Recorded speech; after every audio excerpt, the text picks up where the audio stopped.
hapiste olan arkadaşlar, azledilen arkadaşlar, çok önemli, bir yüksek gaye, hayale bağlı hareket halinde bulunan arkadaşlar inlemişlerdir belki ama Allah'tan geldiği için herhalde sabırla ikinci bir sevap kazanmışlardır. Teslimiyetleriyle belki Cenab-ı Hak'la olan münasebetleriyle tadil ederek onu yollarına devam ediyorlar. Evet, bayramla beraber mübarek gün, saat ve dakikalar içinde onlar bir de bunun sevabını kazanırlar farklı olarak. Hicret eden insanlar yurtlarını, yuvalarını çok zordur bu. Dâ-u sıla dediğimiz mesele. İnsanın şöyle böyle içinde neşet ettiği, hayatın onun içinde sürdürdüğü, onda hizmet verdiği müesseseler, bunlardan kopulup atılması insana çok ciddi ızdırap çektirir. Bu mübarek günlerde, mübarek günlerin insana kazandırdığının yanında o türlü ızdırapların da kazandırdığı şeyler vardır ki herhalde onlara yeni bir şeyler söylemeye de gerek yok. Yurdu yuvasını terk etmesi mevzu. Malına, menalına el konma mevzu. Yani öyle ki 1000 tane aileye, 2000 tane aileye bakan insanlar vardı. Bunların imkanları ona göreydi. Ve bunların bütününe birden el koydular. Bir yönüyle onların bütününe sadaka, zekat nazarıyla bakılabilir. Ve kendileri de cömertçe vermediklerinden bunu, cebren ellerinden alındığından dolayı o meselelerin içine riyamaya girmez, hiç düşünmezler onları. Dolayısıyla halisane, esasen ekseriyetin halisane sadakası hükmüne geçer. Bu da fereci umumi, mahreci umumi elbette celbe vesile olur Allah'ın izni inayetiyle. Böyle ben temizliğini meselelerini ifade edemedim. Buna benzer temiz mülahazalarla bu günleri, bu saatleri, bu dakikaları insanlar değerlendirirlerse izni ilahiyle bence kaybettikleri şeyin yanında belki onun 10 katı belki 100 katı kazanmış olurlar.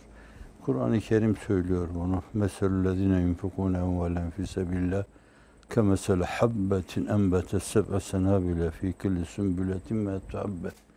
1-700 olabilir yani. Bir tane toprağa düşer, bir tane yok olur, çürür, bir tane çatlar. Fakat öbür tarafta 700 rakam karşınıza çıkar Allah'ın izni inayetiyle. Fakat bütün bu şeylerde kendi meziyetlerimizi, kendi değişimizi, kendi edişimizi bütün görmezlikten gelmemeli. O da Cenab-ı Hakk'ın bir lütfudur. Cenab-ı Hak onu bile bazılarının elinden almıştır. Yani yıkıldığı, döküldüğü, kırıldığı, parçalandığı dönemde bile hala Cenab-ı Hakk'a teveccüh hatırına getirmiyordur. Bu açıdan da yani bu türlü durumlarda Cenab-ı Hakk'a el açma, iç dökme, yalvarma, tazarru ve niyazda bulunma, yüzünü yerlere sürme, bunlar Cenab-ı Hakk'ın ayrı bir lütfudur. Bunları bize lütfeden Allah'a binlerce hamdü sena olsun.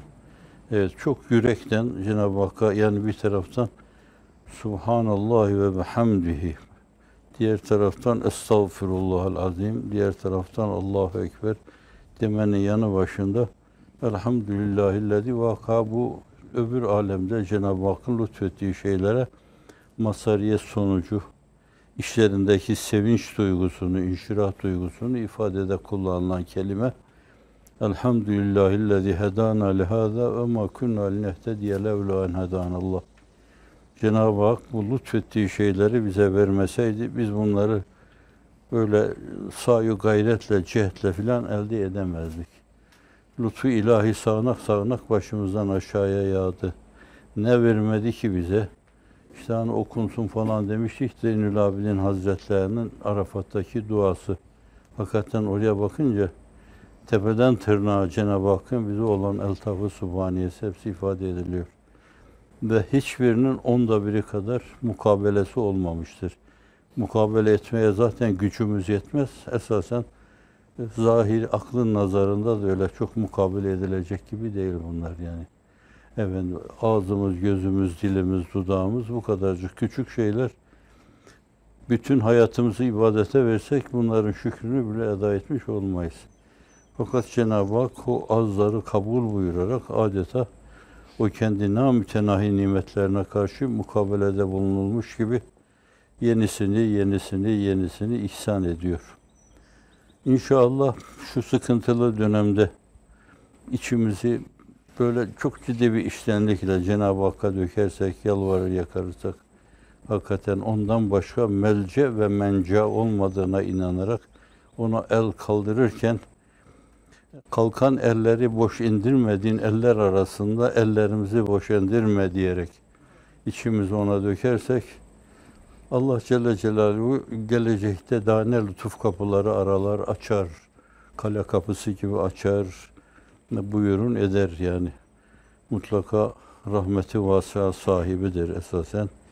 Cevşen-i Kebir'de geçtiği gibi dualarda siz de diyebilirsiniz. Onlar önemli müracaat şekilleri. Ya vasi'el mağfire, ya basitel yedeyni bir rahme, ya sahibe külli necva, ya münteha külli şekva. Bir bu. İkincisi ya sami'al esvat, ya mu'tiyel mesulat, ya aleme sırrı vel hafiyat. Üçüncüsü ya faricel hem, ya kâşifel gam, ya gâfirel zemb, ya kâbile tevb, ya hâlikal halk, ya sâdikal vaad. İşimizi böyle samimi, yürekten, başka türlü dünyevi beklentilere girmeden, beklentilerimiz de hep o olmalı, onun rızası olması, onun istediği şeyler olmalı. O meselemizi de böyle samimiyetle ve ihlasla taşlandırırsak, Allah'ın izni inayetiyle, Hazretin yine İhlas Suresi'nde buyurduğu gibi, ihlasla bir zerre amel, batmanlarla halis olmayana müreccahtır. Evet. Onlar elde edilir ve bunları elde eden insan hiçbir şey kaybetmemiş sayılır yani. Yani bir zerre gibi bir şey verir, ondan sonra güneşi kazanır. Damla gibi bir şey verir, o zaman okyanusları kazanır. Çünkü ganiye alel itlak, muğniyi mutlaka teveccüh etmiş. Ondan istiyor, benden istemiyor ki. O ızdıraplı arkadaşlarımızın herhalde İtminanı kalbe ulaştıklarından dolayı Cenab-ı Hak o kadar anınca, o kadar hatimler okuyunca, o kadar zikr fikirde bulununca, o kadar tesbihatlarla o hücrelerde hep gürleyip durunca efendim ne sağanaklara sebebiyet verir, bunu kestirmek mümkün değil. Namütenahi şeylere maruz kaldı o insanlar, tahammül fersa. Bu çektikleri şey, katlandıkları şey ama her şeye rağmen sarsılmadıkları hadiseler karşısında Cenab-ı Hakk'ın onlara olan iltifatı namütenahidir. Evet, o onları boş bırakmamıştır. Hani bugün Arafa'ydı, yanında bayram. Her gece yapıyorsunuzdur mutlaka. Hani bir teheccüd gibi, bir dua gibi, bir evrad-ı eskar gibi. Ben deyip ettiğim şeyler sadece bunların 3-5 tanesiydi yani esasen. Bir yönüyle bunları temel mevzu yaparak, aynı zamanda dil dudak malzemesi olmadan çıkararak, aynı zamanda mızrap yemiş kalbin iniltileri haline getirerek, Cenab-ı Hakk'a tazarru ve niyazda bulunarak, eltaf-ı subhaniyeni bütün insanlık alemi için ve hususiyle de Müslüman dünyası için nizam ve ahengi adına başımızdan aşağıya sağanak sağanak yağdır Allah. Her gece keşke diyebilsek bunları. Her gece o mazlum, mağdur, mazur, efendim mehcur, mahpus, efendim muzdar, mutazarrir kardeşlerimiz sizden böyle bir armağan alsalar. Efendimizle beraber bize de bir salat-ı selam geldi ondan, yani salat-ı selamın manası neyse o geldi falan. Dolayısıyla manevi hayatları itibariyle, kalbi ve ruh hayatları itibariyle onu duyunca hakikaten onlar da sizin için bütün benlikleriyle esas açılır. Cenab-ı Hakk'a el açar, tazarru ve niyazda bulunurlar. Dünya adına kazanıyor gibi gördükleri şeylerden dolayı şımaranlar, küstahlaşanlar, fahirlenenler, Karun gibi fahirlenenler. فَخَرَجَ عَلَى قَوْمِهِ فِي الزِّينَةِ قَالَ الَّذ۪ينَ يُرِيدُونَ الْحَيَاةَ الدُّنْيَا يَا لَيْتَ لَنَا مِثْلَ مَا أُوتِيَ قَارُونَ إِنَّهُ لَذُو حَظٍّ عَظِيمٍ وَقَالَ الَّذ۪ينَ أُوتُوا الْعِلْمَ وَيْلَكُمْ ثَوَابُ اللّٰهِ خَيْرٌ لِمَنْ آمَنَ وَعَمِلَ صَالِحًا.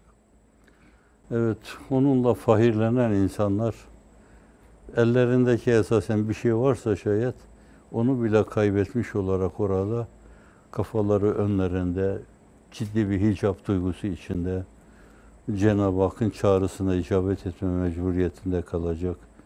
Belki de dövüle dövüle, vurula vurula, bir sürü gibi oraya sürülüp gidecekler. Her şey öbür tarafa göre, ona göre planlanırsa bence insanın her adımı ayrı, cihanlar kadar şey kazandırır ona. Bizim kıymet harbiyemiz, büyüklüğümüz, yaptığımız işin güzelliği değil yani esasen.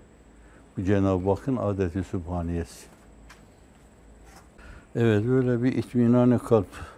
Dualarımızda istemeliyiz bunu. Fakat önemli olan esasen sarsıntılı durumlarda, dönemlerde bunu tekrar etmek lazım. Rabbena zidna ilmen ve imanen ve yakinen ve tevekkülen ve teslimen ve tefvidan ve sıkaten diye hep tazarru ve niyazda bulunmalı. Cenab-ı Hakk'ın takviyesini istemeliyiz. Cenab-ı Hak kendisine samimi olarak kalkan elleri hiç boş döndürmez. Mutlaka bir şeyler verir. Size bile böyle birileri gelse, bir şey istese boş dönmez. O Rabbül Alemin, Erhamur Rahimin. Vesselam.